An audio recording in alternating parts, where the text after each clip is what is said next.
Great morning students. भाषा विचार। बच्चों, आज हम भाषा के विषय में जानेंगे और समझेंगे कि भाषा किसे कहते हैं। भाषा के कितने भेद हैं? मातृभाषा, राष्ट्रभाषा, राजभाषा और संपर्क भाषा की जानकारी। मानक भाषा किसे कहते हैं? बोली व उपभाषा में क्या अंतर है? लिपि किसे कहते हैं? साहित्य किसे कहते हैं?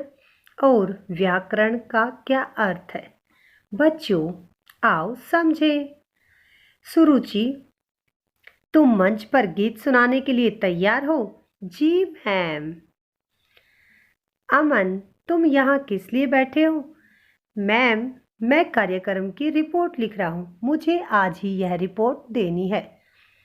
इस दृश्य में सभी लोग अपने मन के भाव को अभिव्यक्त कर रहे हैं।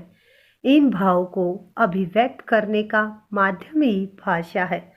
भाषा शब्द भाष धातु से बना है, जिसका अर्थ है बोलना अथवा अभिव्यक्त करना। भाषा। यहाँ सुनीता केवल संकेतों का प्रयोग कर अपने दोस्तों को अपने मन के भाव को बता रही है। सुनीता, ई ई ई। बच्चों, क्या आप सुनीता की बात को पूर्णतः समझ पाए? अतः संकेतों द्वारा मनोभाव को प्रकट करना भाषा नहीं कहलाता है, क्योंकि इसमें पूरी बात समझ में नहीं आती। अर्थात भाषा वह माध्यम है जिसके द्वारा मनुष्य अपने विचारों भाव का आदान प्रदान करता है। भाषा के भेद। मुख्य रूप से भाषा के दो भेद होते हैं, मौखिक और लिखित। पहला मौखिक, आओ समझे। सुनैना, माताजी, पिताजी।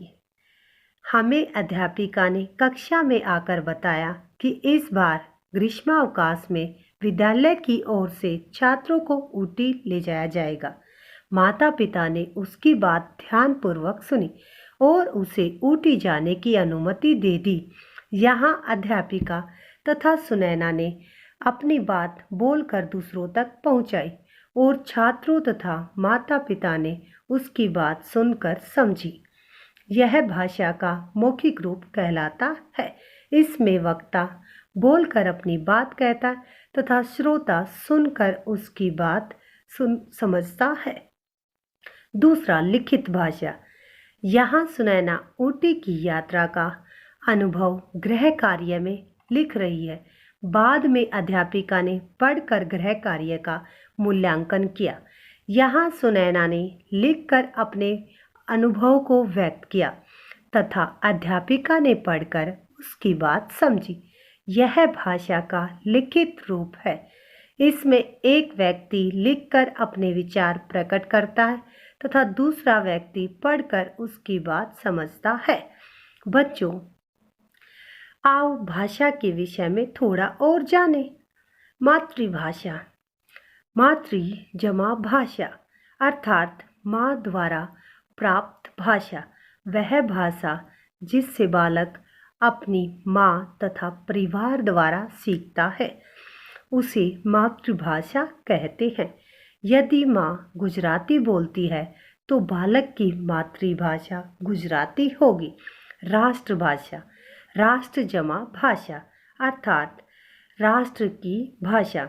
वह भाषा जिसका प्रयोग एक देश के अधिकांश निवासियों द्वारा किया जाता है, राष्ट्रभाषा कहलाती है। भारत में हिंदी का प्रयोग लगभग 70% किसी न किसी रूप में किया जाता है। अतः हिंदी को हमारी राष्ट्रभाषा भी कहा जाता है। राजभाषा। राज जमा भाषा अर्थात राजकाज की भाषा। वह भाषा जिसका प्रयोग देश के कार्यालयों में कामकाज के लिए किया जाता है, राजभाषा कहलाती है। 14 सितंबर 1949 को संविधान के अनुच्छेद 343 के अनुसार हिंदी को भारत की राजभाषा घोषित किया गया। इसलिए प्रतिवर्ष इस दिन हिंदी दिवस मनाया जाता है। संपर्क भाषा, संपर्क जमा भाषा, अर्थात संपर्क की भाषा वह भाषा जिसका प्रयोग देश के निवासी आपस में संपर्क करने के लिए करते हैं, संपर्क भाषा कहलाती है। भारत की संपर्क भाषा हिंदी है तथा विश्व की संपर्क भाषा अंग्रेजी है। भारत की मान्यता प्राप्त भाषाएं। भारतीय संविधान में 22 प्रादेशिक भाषाओं को मान्यता प्रदान की गई है। मानक भाषा। हिंदी भाषा का क्षेत्र बहुत व्यापक है, इसलिए इस पर बोलियों तथा उपभाषाओं का प्रयोग पड़ता रहता है। कौन सा रूप शुद्ध तथा मानक है, यह जानने में कठिनाई का अनुभव होता है।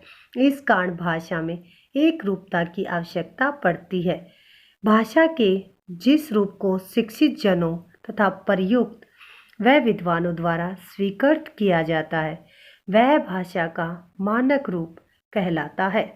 उदाहरण: अमानक रूप, मानक रूप: ध, ध, अंत, अंत, संबंध, संबंध। बोली व उपभाषा। बोली भाषा का क्षेत्रीय रूप बोली कहलाता है। यह भाषा का अल्प विकसित रूप होता है। सभी बोलियों में केवल खड़ी बोली का विकास होता गया और उसने आधुनिक हिंदी भाषा का रूप ले लिया। अतः बोली भाषा का अल्प विकसित रूप जरूर है, परंतु उसका महत्वपूर्ण हिस्सा भी है। उपभाषा। जब बोली का क्षेत्र थोड़ा बड़ा हो जाता है, तब वह उपभाषा बन जाती है। एक उपभाषा की कई बोलियां हो सकती है। अवधी, ब्रज तथा राजस्थानी बोलियों में साहित्य की रचना हुई थी और इनका क्षेत्र भी बड़ा था, अतः ये उपभाषाएं बन गई। जब उपभाषा का क्षेत्र विस्तृत हो जाता है, तब वह भाषा का रूप ले लेती है।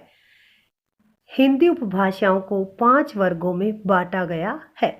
उपभाषाएं बोलियां: पश्चिमी हिंदी, ब्रजभाषा, हरियाणवी, बुंदेली, कन्नौजी। पूर्वी भाषा: अवधी, बघेली, छत्तीसगढ़, राजस्थानी, मारवाड़ी, मेवाती, जयपुरी, मालवी। पहाड़ी हिंदी: गढ़वाली, कुमाऊनी, मागधी, मगही, भोजपुरी, अंगिका।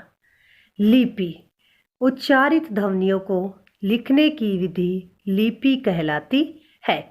प्रत्येक भाषा की अपनी लिपि होती है। हिंदी भाषा की लिपि देवनागरी है। कुछ भाषाएं व लिपियां: भाषा लिपि: मराठी, नेपाली, देवनागरी, अंग्रेजी, रोमन, उर्दू, फारसी। साहित्य: किसी भाषा के संचित ज्ञान कोश को साहित्य कहते हैं। इसमें ज्ञान व अनुभव की बातें निहित होती हैं। साहित्य 2 प्रकार का होता है: गद्य साहित्य तथा पद्य साहित्य। गद्य साहित्य: जब साहित्यकार साधारण रूप से बोलचाल की भाषा में अपने विचार व्यक्त करते हैं, तो वह गद्य साहित्य कहलाता है। जैसे गद्य पत्र, संस्मरण, निबंध, नाटक, लेख, उपन्यास, कहानी, जीवनी। पद्य साहित्य: जब साहित्यकार अपने विचार तुकबंदी अथवा लय द्वारा व्यक्त करते हैं, तब वह पद्य साहित्य कहलाता है। जैसे दोहा, छंद, कविता, साखी, गीत, पद। व्याकरण: आपने यह जाना कि वर्णों के व्यवस्थित मेल से शब्द, शब्दों के व्यवस्थित मेल से वाक्य तथा वाक्यों के व्यवस्थित मेल से भाषा बनती है। यदि ये व्यवस्थित न हो तो भाषा अर्थपूर्ण नहीं होगी। किस वर्ण, शब्द तथा वाक्य का प्रयोग कहाँ और कैसे करना है, इसका ज्ञान व्याकरण कराता है। अर्थात व्याकरण भाषा के नियम निर्धारित करता है। अर्थात व्याकरण वह शास्त्र है जो भाषा के शुद्ध रूप व प्रयोग का ज्ञान कराता है। व्याकरण के अंग वर्ण विचार, शब्द विचार, वाक्य विचार। आओ दोहराएं। देश के अधिकांश निवासियों द्वारा बोली जाने वाली भाषा राष्ट्रभाषा होती है। राजभाषा का प्रयोग देश के प्रशासनिक कार्यों में किया जाता है। विद्वानों व शिक्षाविदों द्वारा स्वीकृत भाषा का रूप मानक भाषा कहलाता है। बोली भाषा का अल्प विकसित व क्षेत्रीय रूप होती है। उपभाषा बोली का विस्तृत रूप होती है। लिपि ध्वनियों को लिखने की विधि होती है।